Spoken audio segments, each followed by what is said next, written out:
तो आज है ये दोस्तों मेरे YouTube चैनल के फर्स्ट वीडियो में। आज मैं आप लोगों को पढ़ाने वाला हूँ क्लास 7 का chapter 1 nutrition in plants. In class 6 you learn that food is essential for all living organism. आपने क्लास 6 में पढ़ा होगा कि खाना हर एक जीव जंतुओं के लिए ज़रूरी होता है, एसेंशियल होता है। और आप ये भी जानते होंगे कि carbohydrate, protein, fat, vitamin and minerals ये जो है हमारे कंपोनेंट ऑफ फूड है, मतलब फूड के अंदर जो भी न्यूट्रिएंट्स पाए जाते हैं। These components of food are called nutrients and are necessary for our body. और ये भी हमारे शरीर के लिए उतना ही ज़रूरी है जैसे कि पानी।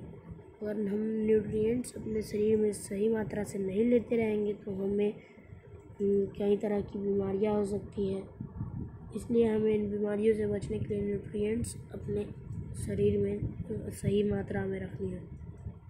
All living organism require food. Plants can synthesize food for themselves but animals including humans can not. सभी लिविंग ऑर्गेनिज्म को रिक्वायर होता है फूड की ज़रूरत होती है, लेकिन प्लांट अपना फूड खुद अपने आप बना सकते हैं, लेकिन एनिमल और इंसान ऐसा नहीं कर सकते। प्लांट्स में ऐसा पावर होता है कि वो अपना फूड खुद से बना सकते हैं। और एक एनिमल होता है यूग्लिना। क्या स्पेलिंग उसका है? EUGLINA। दोस्तों इसको याद रखेंगे। सिर्फ एक एनिमल यूग्लिना भी ग्रीन प्लांट्स की तरह अपना फूड खुद सिंथेसाइज कर सकता है। तो हाँ, चलिए आगे बढ़ते हुए दोस्तों, they get it from plants और एनिमल्स दैट इट। तो आदमियों और जानवरों को जो खाना मिलता है वो प्लांट से मिलता है। Thus, humans and animals are directly और इनडायरेक्टली डिपेंड ऑन प्लांट्स। हम डायरेक्टली और इनडायरेक्टली प्लांट पर ही डिपेंड है, क्योंकि अगर हम किसी एनिमल को भी खाते हैं तो अगर प्लांट नहीं रहेगा तो वो एनिमल प्लांट को नहीं खा पाएगा, तो वो भी मर जाएगा। और तो ना हम प्लांट खा पाएंगे और ना एनिमल खाएंगे, तो इसके कारण हम भी भूख के कारण मर जाएंगे। हम लोग आगे पढ़ते हैं। यहाँ पर एक बच्चा है Bhojo wants to know how plants prepare their. तो भोजो जानना चाहता है कि प्लांट अपना फूड कैसे बना लेता है। तो भोजो को हम यह बता सकते हैं कि प्लांट अपना फूड उसके अंदर जो ग्रीन उसके लीव के अंदर जो ग्रीन सब्सटेंस होता है जिसको हम क्लोरोफिल कहते हैं, उससे अपना फूड वो खुद बना सकता है। Mode of nutrition in plants, इसको हम पढ़ते हैं कि भोजों को हम अच्छे से समझा सकें। Plants are the only organisms that can prepare food for themselves by using water, carbon dioxide and minerals. Plants ही वो पूरी दुनिया में लिविंग ऑर्गेनिज्म है जो अपना खाना पानी, कार्बन डाइऑक्साइड और मिनरल के तहत बना सकते हैं। The raw materials are present in their surroundings.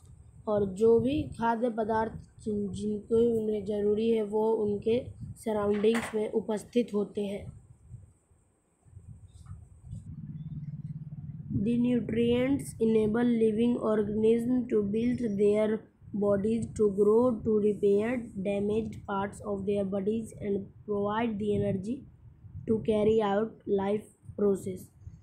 जो न्यूट्रिएंट होता है वो हमारे लिविंग ऑर्गेनिज्म को अपनी शरीर को बनाने में और उनको ग्रो बढ़ाने में और अपने डैमेज्ड पार्ट्स को रिपेयर करने में मदद करता है और provide the energy to carry out life process, और ताकत देता है कि आगे के लाइफ के जो भी जीवन में जो भी प्रोसेस हो उसको पूरा करने के लिए। Nutrition is the mode of taking food by an organism and its utilization by the body. इस पॉइंट को आप याद रखिएगा। ये न्यूट्रिशन के डेफिनेशन में यूज़ दिया जा सकता है। Nutrition is mode of taking food by an organism and its utilization by the body. Nutrition ऐसा मोड ऑफ खाने का मोड है जिसमें हम एक ऑर्गेनिज्म अपना भोजन करता है और वो उसके शरीर को जाकर लगता है, उसे न्यूट्रिशन कहते हैं। The mode of nutrition in which organisms make food themselves from simple substance is called autotrophic. Autotrophic means auto self trophos nourishment, यानी कि autotrophic nutrition. Therefore plants are called autotrophs. इसीलिए plants को हम लोग autotrophs कहते हैं. Animals and most other organisms take in food prepared by plants. Animal और most other organism और बहुत ज़्यादा जीवाणु जो है, जीव जो है, वो वही खाना खाते हैं जो प्लांट्स के द्वारा बना होता है और वह शुगर के फॉर्म में प्लांट्स के पार्ट्स में स्टोर रहता है. They are called heterotrophs. Heteros other मतलब ये जो जो हम लोग प्लांट्स पर निर्भर करते हैं उन्हें हेट्रोट्रॉफ्स कहते हैं, कि हम लोग दूसरे पर निर्भर करते हैं, खुद से खाना नहीं बनाते हैं. तो Paheli wants to know why our body can not make food from carbon dioxide, water and minerals like plants do.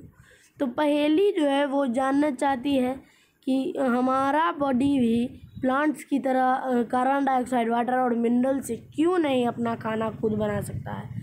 तो पहेली के इस क्वेश्चन का सिंपल सा जवाब है कि हमारे बॉडी में ग्रीन सब्सटेंस क्लोरोफिल जो होता है वो अवेलेबल नहीं रहता है, जो प्लांट्स के बॉडी में रहता है. Now we may ask where the food factories of plants are located. और आप लोग ये पूछ सकते हैं कि फूड फैक्ट्रीज ऑफ प्लांट्स कहाँ कहाँ पर लोकेट होते हैं.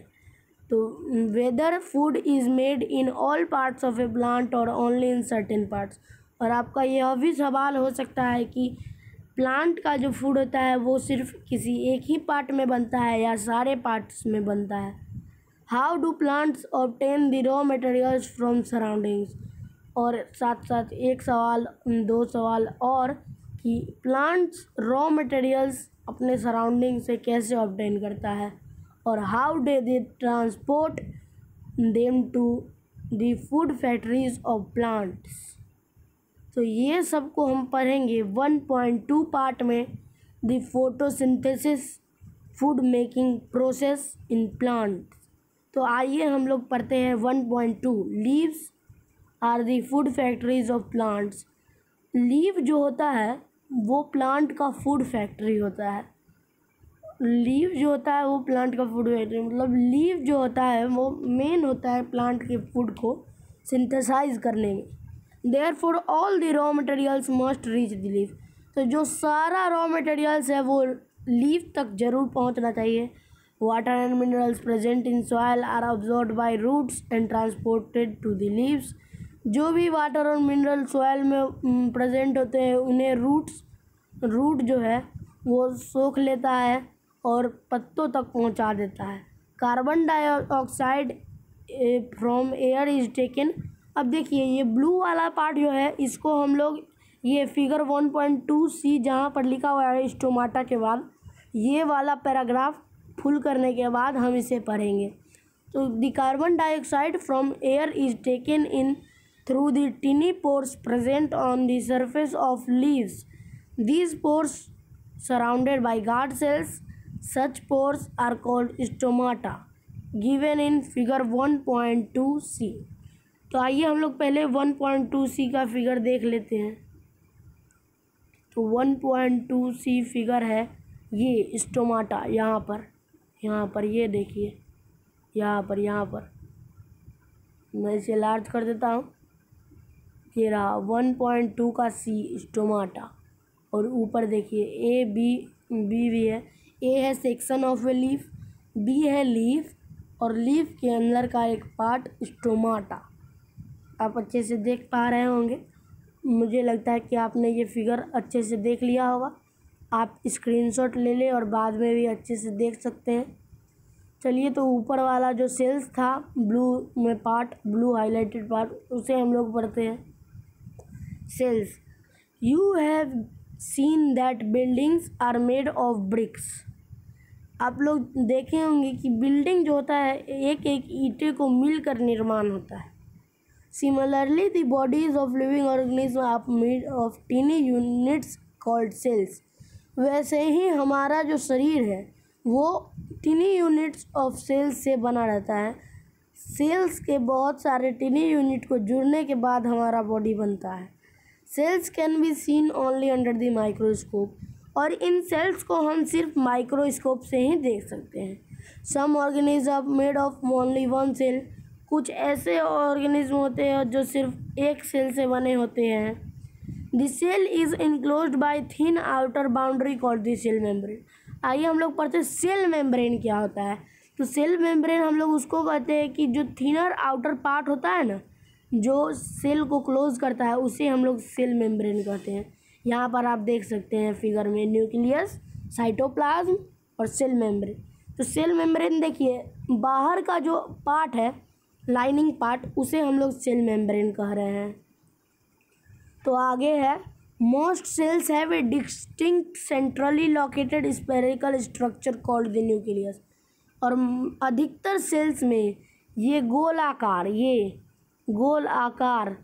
जो होता है उसे हम लोग न्यूक्लियस कहते हैं। सेल्स के बीच में जो ये गोल होता है उसे न्यूक्लियस कहते हैं। आप इसका डिफिनीसन एक बार स्क्रीनशॉट ले लीजिएगा, आपको बाद में कहीं एग्ज़ाम्स में काम दे आ भी सकता है। और फिर है, the nucleus is surrounded by A jelly like structure called cytoplasm. जो न्यूक्लियस होता है वो जेली लाइक स्ट्रक्चर से कवर रहता है, जिसको हम लोग साइटोप्लाज्म कहते हैं।